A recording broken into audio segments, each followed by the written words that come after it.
Welcome to Short Scale Modelling. This is part 4 of Tamia's Tiger 1 late version. Scale is 1 to 35. So in this part, mainly I'll be painting in the camouflage on the hull before progressing on to adding all the little parts. So let's jump into this and see how well I get on. First of all, I have to place on the top section of the hull, and this just fits on within the runners of the lower half of the hull. It goes on quite easily. The lining up is not a problem. Just make sure it's square on before the final fit. So now that it's all dried, and I can then move on to the next stage, which is starting to paint in the camouflage. The first colour I'm using is Tamia's XF64 Red Brown. Now the reason why I'm painting this in first is because once I put on all the little bits, I would have to paint around them, things like the cables and so forth. I did dry fit them, or well, I actually started fitting them, then I realised that was a mistake. Hence why you can see a little dot marks on the hull there. It was because those are glue marks. But so as soon as I realised what I was doing, I just lifted off the parts. It wasn't a great issue. In fact, when I do go to fit them, this will give me a good point of reference to where things go anyway once it's painted. Now I'm not painting in any set pattern here, I'm just going what feels right. But whether that's right or wrong, I'm never sure. But when I'm painting camouflage, I always like to just make it flow how I feel it should.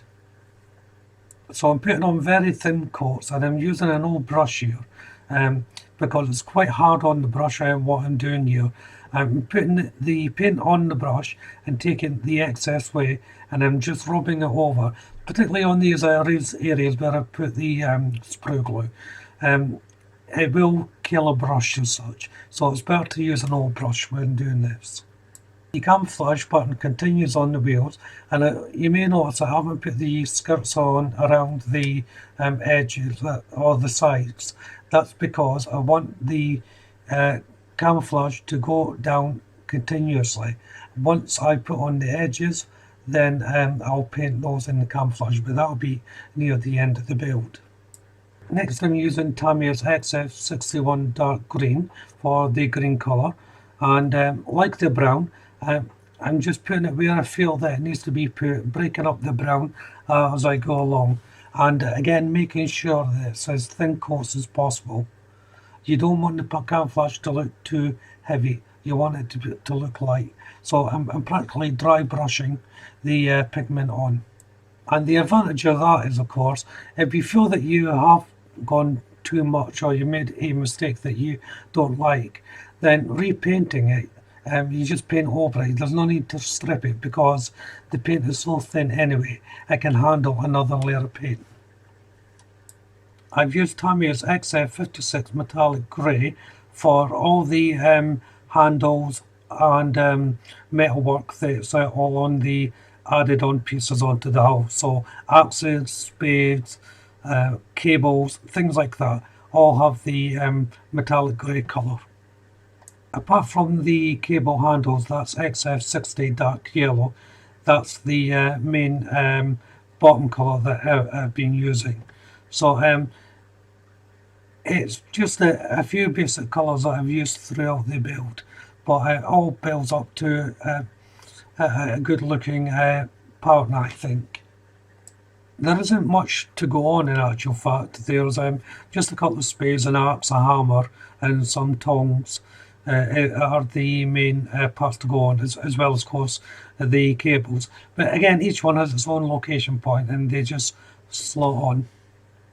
It's now onto the tracks, and everything is getting a base coat of XS56 Metallic Grey. Then I'm using Tamia's X33 Bronze. As you can see, I'm just stabbing this paint on. Then I'm going on to XF16 Fat Aluminium, and with those three colours it makes up a passable metal link track.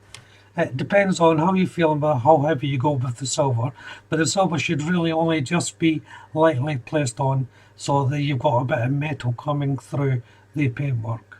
It this way and putting the metal on last, that means you don't have to sand off any excess paint.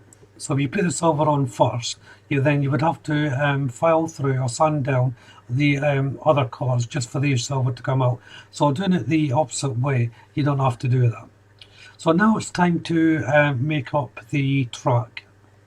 And I'm using Tamiya's extra thin glue here, but I did switch back to Revel because it just wasn't strong enough. Tamiya's normal cement will be strong enough, but the extra thin just won't eat through the paint like a stronger glue will. So I didn't show it, but I didn't record it, but I just switched over. The track itself is very simple to make up. Each section just pushes in. There's a little tool there that you can see at the bottom of the picture to help you keep the track straight as you're building it. If you have one, you can also use a tool gauge guide for this. But these tracks are so simple, you don't even need the little tools that Tamia are giving you for this. They're made in such a way they won't slip out of position. So what I've done is I've made about 4 runs each, and then I'll put these together in sections. As you can see, I'm still using the Tamiya's extra thin glue here, but after it dried, when I picked up, it fell apart. So I decided to use the thicker glue. So once I've got a run of track made up, I'm just pushing it in the underside. So it goes through the drive wheel first, and then gently coaxing it through for the wheels. I can't really pick it up on camera that well. I'll just tip it so you might be able to see it. But the camera angle's not brilliant on it, unfortunately.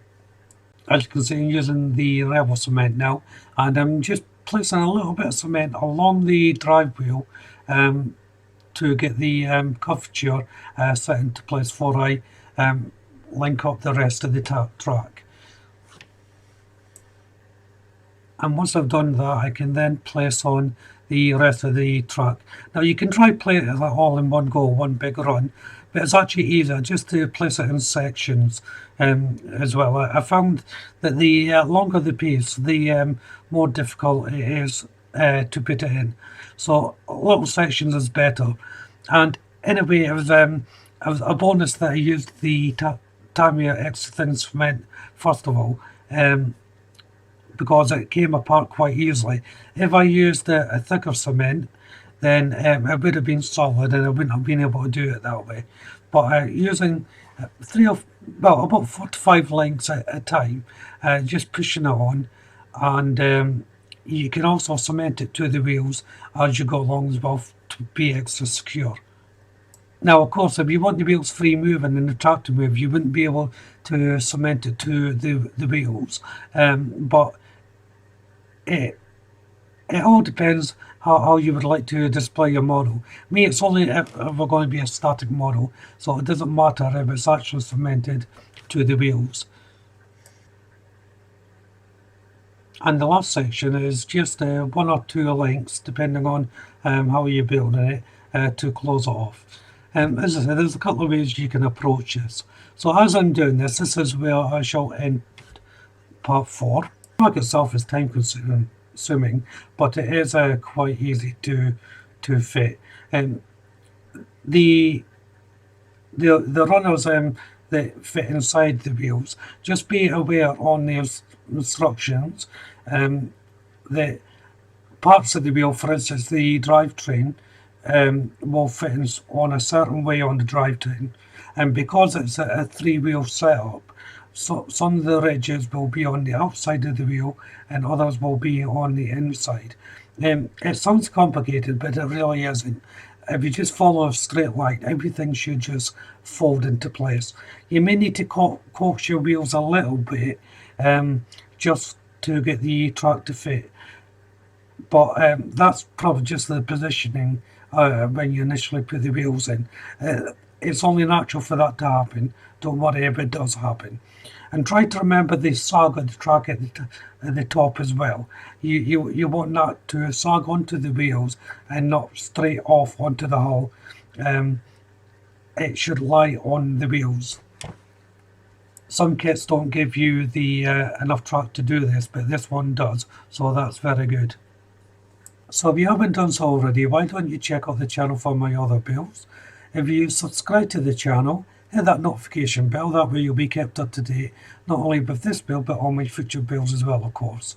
Hit that like button, don't be afraid to leave a comment, and of course you can share the video. But for now, thank you all very much for watching. Bye bye.